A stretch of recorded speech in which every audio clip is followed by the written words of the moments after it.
해마다 부활절이 되면 첫 목회지에서 경험했던 하나씩 장면이 떠오르는데 오늘도 생각이 납니다.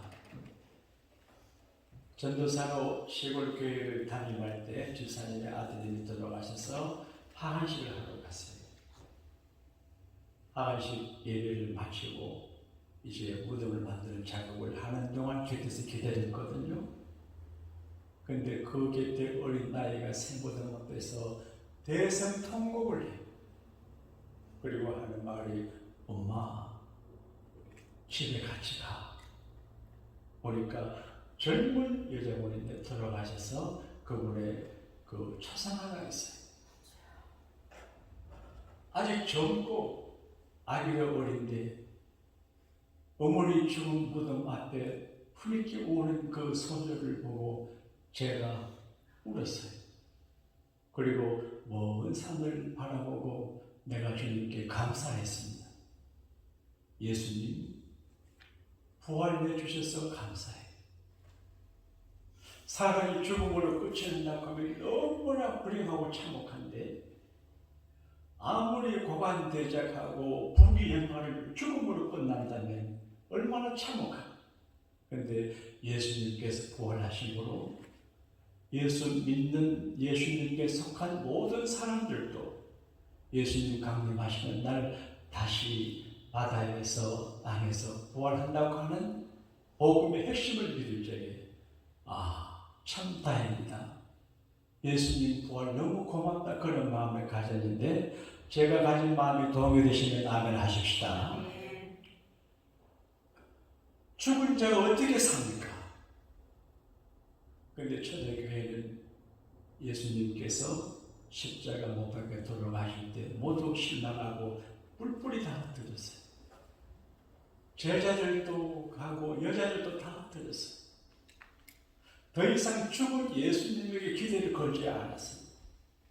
그런데 예수님을 깊이 사랑하는 막달라 마리와 몇 명의 여자들이 안식을 첫날 예수님 무덤을 찾아갔어요.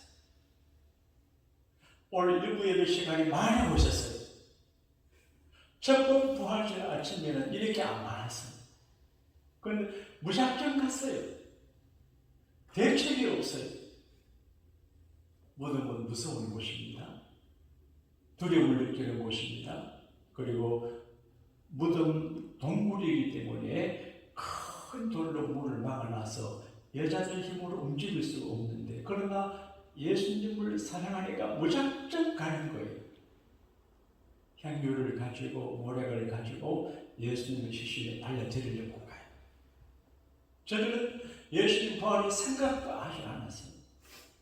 예수님 돌아가시기 전에 내가 죽는다, 내가 다시 산다, 내가 다시 살면 너희들보다 먼저 갈리로 간다고 하셨지만 무슨 말인가 몰랐어요. 우리가 설교를 들어도 아는 건 알고 모르는 건 모르죠.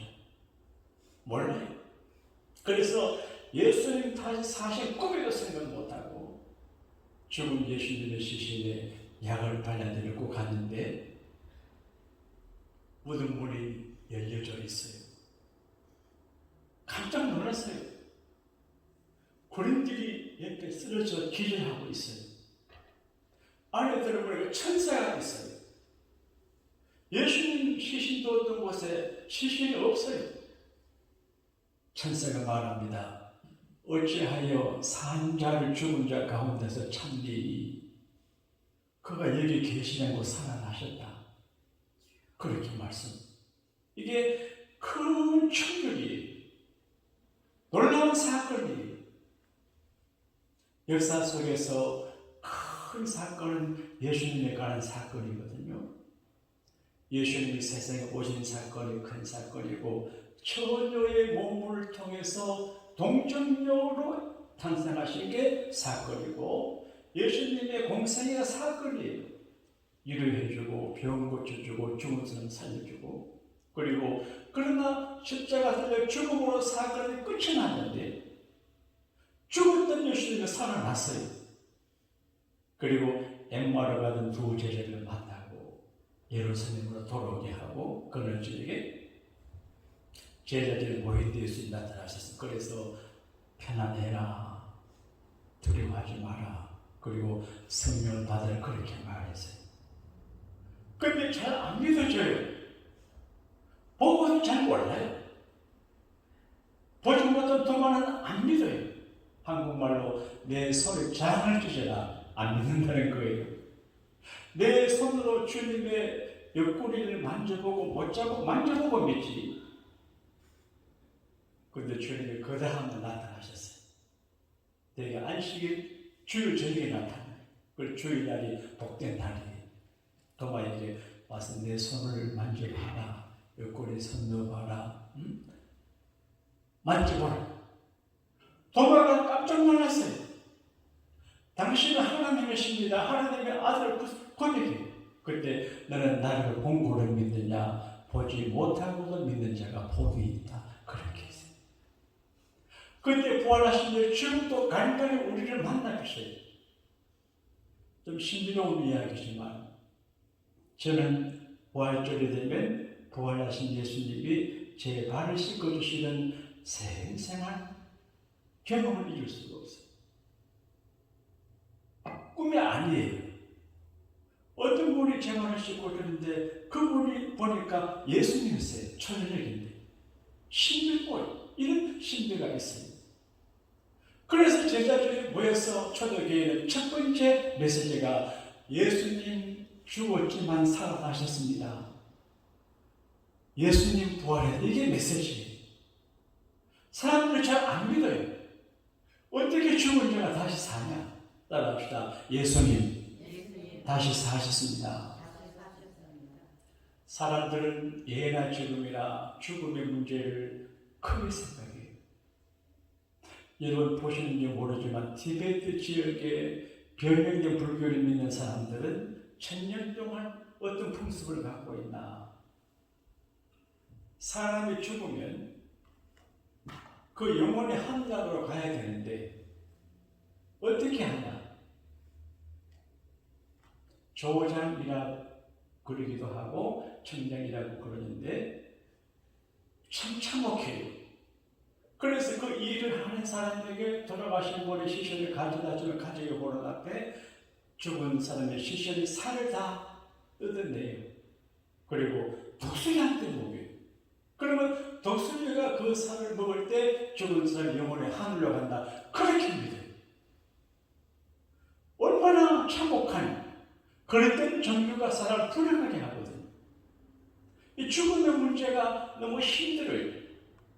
티베트에 만여 명의 수도승들인데 그냥 고생을 해요. 왜 그런가 하니까 다음 세상에 행복한 사람을 태어나려고. 지금 우리가 여기서 행복하게 살고 또 행복을 만들어가면 되는데 삶을 포기하고 죽고 다음 생에 행복한 자가 된다고 고생을 하니 기가 막혀요.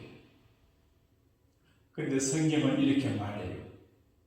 한 번 죽는 것은 사람에게 정하신 것이고 그 다음에 심판이 있다. 지금 바울은 고린도 교우들에게 편지하는데 도시교인들이 부자고 배운 게 많고 정보도 많고 고린도가 항구 도시이기 때문에 세계 전 지역에 풍습과 정보가 많아요. 그런데 바울이 고린도 교우들에게 예수님 부활했다고 설교하고 가르치니까 믿는 사람들과 안 믿는 사람이 있어요. 그래서 바울이 하도 답답해요. 그래서 지금 예수님께서 부활하신 몸으로 12 제자한테 보여주고 베드로한테 보여주고 내게도 보여주고 500명 형제들에게 보여주었는데 그 중에 200~300명 살아있다. 부활의 목적지가 지금 있는데 말해도 못 믿어요. 이런 상황이에요. 그래서 바울은 고린도 교우들에게 부활을 설명해. 부활이 뭐냐? 무슨 죽으신 예수님이 사는 거예요. 이건 누가 지어낸 이야기 같아요. 러시아 지금 푸틴이라고 하는 괴물처럼 생긴 남자가 세계를 걱정하게 하는데 내가 하나님 같으면 다 죽여버리겠는데 죽지도 않아요. 근데 러시아 사람들은 문제. 근데 옛날에 스탈린이 죽었어요. 무서운 사람이. 그러니까 후르츠 조프가 이 스탈린의 장례를 어떻게 할까 너무 지지자가 많고 때문에 치우고 싶어요. 그래서 자기 나라를 장례하면 자기가 정치하는 부담이 될 것 같아서, 그래서 영국으로 다른 나라로 장례식 옮기려고 전화하니까 하나도 안 받아줘요. 그런 나쁜 사람 우리가 묘지 못 준다 그래요. 근데 이스라엘 수상경이 저으니까 환영한다, 보내라. 근데 우리 이스라엘에는 죽은 사람이 가끔 사랑하는 일이 있으니까 그건 우리가 책임 못 진다. 그러니까 안 보냈대요. 예수는 죽은 사람 많이 살려냈지요. 나인성 가고 아들 살려냈지요. 배당면 야를 딸을 살려냈지요. 나스도 살려냈지요. 본인도 살아나셨어요. 근데 이 부활의 의미가 뭐냐? 여러 가지 의미가 있는데 그 첫째가 잠자는 자들의 천열매다 그렇게 말해요. 천열매. 천열매는 그 다음 열매가 있는 걸 말해요. 지금까지 죽은 모든 사람들은 좀 시적인 표현으로 잠자고 있어요. 그런데 많은 잠자는 사람들 중에서 죽은 사람들 첫 번째로 살아나신 분이 예수님이다. 그런 말이에요. 그러면 예수님의 부활의 의미가 뭐냐? 첫째는 예수님께서 하나님의 아들이고 그리스도가 되심을 확증하는 거예요. 좋은 말은 누구든지 가리킬 수 있어요. 제가 논어를 어려서 많이 읽어보았는데 성경 못지않게 선한 윤리가 많아요. 그런데 죽음의 문제는 이야기를 못해. 그러니까 선한 윤리나 도덕 분자는 많지만 그가 하나님의 아들이고 구세주고 메시아라고 증거되는 사람은 없어요. 근데 예수님께서 다시 살아나심으로 확증이에요. 내가 살아났다. 나를 봐라, 만져봐라. 그쪽에 정말 하나님의 아들이시고 그리스도가 되시는구나. 그렇게 믿어요. 그 다음 예수님 부활의 천절의 의미는 우리 부활의 확증이에요. 바울은 말해요. 만일 죽은 자의 부활이 없으면 그리스도께서 다시 살아나지 못하셨으리라. 죽은 사람이 사는 길이 없으면 예수님도 살아나지 못했는데 예수님이 살아나셨기 때문에 우리도 살 수 있다. 그리고 우리가 부활을 증거하는데 만약 부활이 없으면 내가 교인들이 제일 불쌍하다. 그리고 우리는 거짓말장이다. 거짓말이잖아요. 예수님 부활 안 했는데 말하는 거짓말이고 또 우리가 부활하지 못하는데 부활한다고 하는 거짓말이죠. 그러니까 바울은 우리가 거짓말하는 것이 아니고 실제를 근거해서 말하는 건데 예수님께서 부활했기 때문에 우리도 부활한다. 기억하시는 분이 계시는지 몰라도 부활절에 대한 재미난 어느 신학자가 쓴 비유가 있습니다. 뱀은 마귀를 상징하잖아요. 그래서 큰 뱀이 있는데 그 속에 사람들 자치를 상징했어요. 이 뱀은 죽음을 의미해요. 죽으면 뱀 속에 모든 사람이 다 죽었어요. 그런데 날카로운 지느러미를 가진 어떤 고기가 뱀 속에 들어가가지고 뱀의 날카로운 지느러미로 뱀의 배를 잡아냈어요. 그래서 그 뱀 속에 들어갔던 모든 고기가 다 죽는다. 그런 이야기를 했어요. 그러니까 예수 그리스도께서 날카로운 지느러미로 하나님의 능력으로 죽음의 배를 갈랐어요. 그래서 사망아 너의 서는 곳이 어디 있느냐. 예수님께서 사망의 근세를 이기기 때문에 우리도 사망의 근세를 이긴다. 그런 말이에요. 그 다음 말씀이 뭐냐. 우리가 예수님 부활하신 것을 믿고 우리가 부활하신 것을 믿을 적에 부활의 신앙으로 살아가는 사람 오늘을 어떻게 살아가냐 이걸 가르쳐줘요. 믿는 것도 중요하고 의지하는 것도 중요한데 그 신앙을 가진 사람이 어떻게 살아가야 되냐 삶이 중요하거든요. 교회에 모여서 찬송하고 예배하고 기도하는 것도 예배지만 생활의 삶에서는 식당 가서, 마켓 가서, 가정 가서, 길거리에서, 자동차 안에, 비행기 안에서 믿음의 사람으로 사는 게 생활의 신앙이거든요. 교회 안에 생활과 밖의 생활을 다르면 안 되지요. 교회 밖의 생활을 좋아야 세상 사람들이 예수 믿고 구원받게 되죠. 우리가 어떻게 살아야 되냐? 바울은 분명하게 말씀하고 있는데요. 고린도전서 15장 끝절 말씀을 한번 볼게요. 58절입니다. 자, 고린도전서 15장 58절 크게 하고 있습니다. 시작. 그러므로 내 사랑하는 형제들아, 결심하며 흔들리지 말고 항상 주의 일에 더욱 힘쓰는 자들이 되라.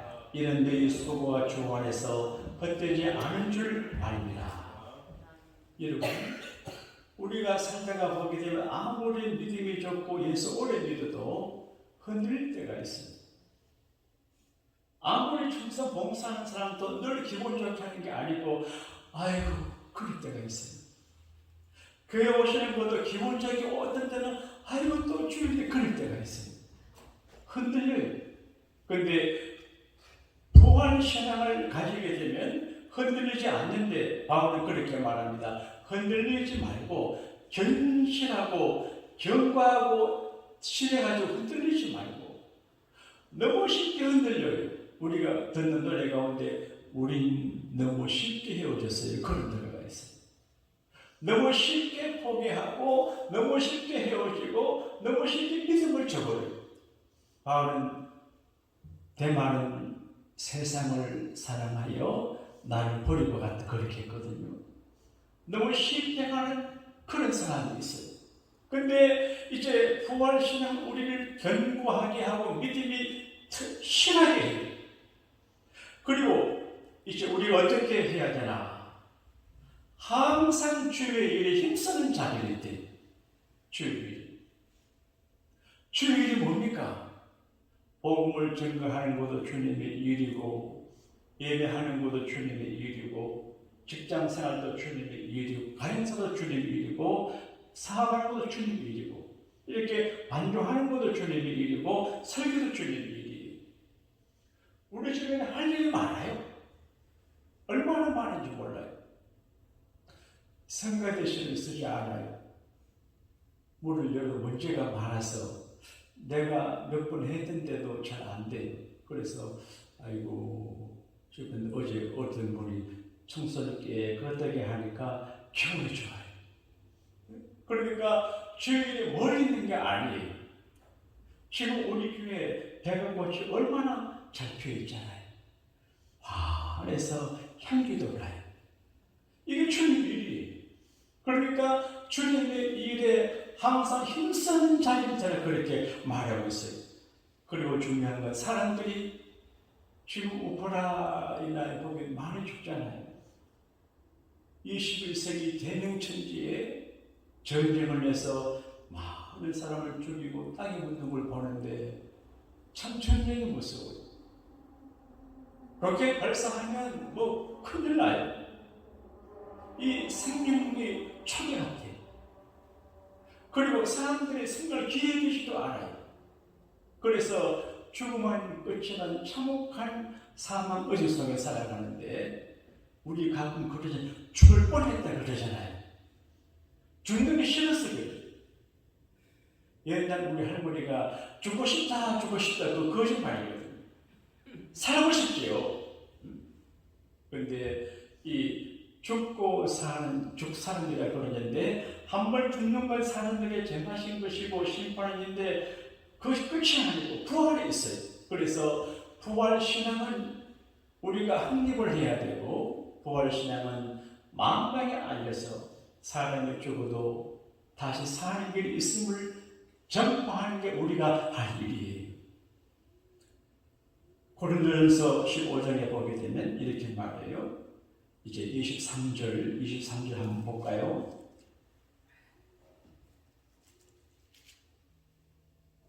자, 같이 읽겠습니다. 시작. 그러나 각각 자기 차례대로 되리니 먼저는 천일면 그리스도요 그 다음에 그가 강림하실 때에 그리스도에 속한 자요.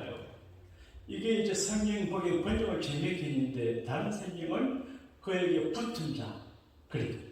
예수님께 붙은 자가 부활이에요. 예수님께 속한 자가 이제 부활이에요.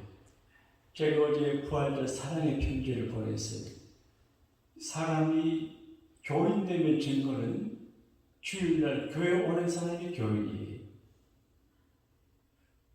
교인됨의 증거는 성탄절 주님을 축하하는 사람, 부활절 부활의 주님을 축하하는 사람이 그리스도에 속한 자예요. 그리스도에 속하지 않고 붙은 자가 아니면 부활을 못해요. 자기 힘으로 예수 믿어 안 되죠.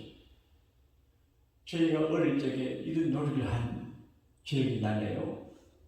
동네 애들이 많잖아요. 옛날에는 동네 오후에 가면 애들이 놀이터에 많아요. 요즘은 시골에 애가 없어요. 애기를 좀 많이 낳아야 되겠어요. 여기서도 애기 놀 수 있는 분은 더 놓으면 좋을 것 같아요. 그런데 이렇게 합니다. 손가락을 딱 내고 나하고 놀 사람 여기 붙들어 하면 애들이 뭐 하잖아요. 놀잖아요. 부활하고 싶은 사람은 예수님께 붙어라. 그런 말이에요. 그러니까 예수님께 속하고 예수님께 붙은 자가 부활이에요. 이건 너무나 엄청난 사건이기 때문에 참 어려워요. 그러나 하나님의 성령이 역사하시고 우리가 기도하면 이 부활의 신앙을 확실히 가지게 되고 그리고 오늘을 살 때 실망하지 않아요. 어려워도 다시 일어나고 안 되는 것 같아도 잘 되고 절망성 희망을 가져요. 그러니까 죽은 사람도 다시 살리시는 우리 하나님께서 우리가 하는 안 되는 일을 어떻게 할 일이 없거든요. 더 잘되게 일어나게 하실 줄로 믿습니다. 이 부활신앙으로 한 해를 잘 살고 2023년 부활절을 영광 가운데 맞이하는 우리 모두가 되시기를 주님 이름으로 축복합니다.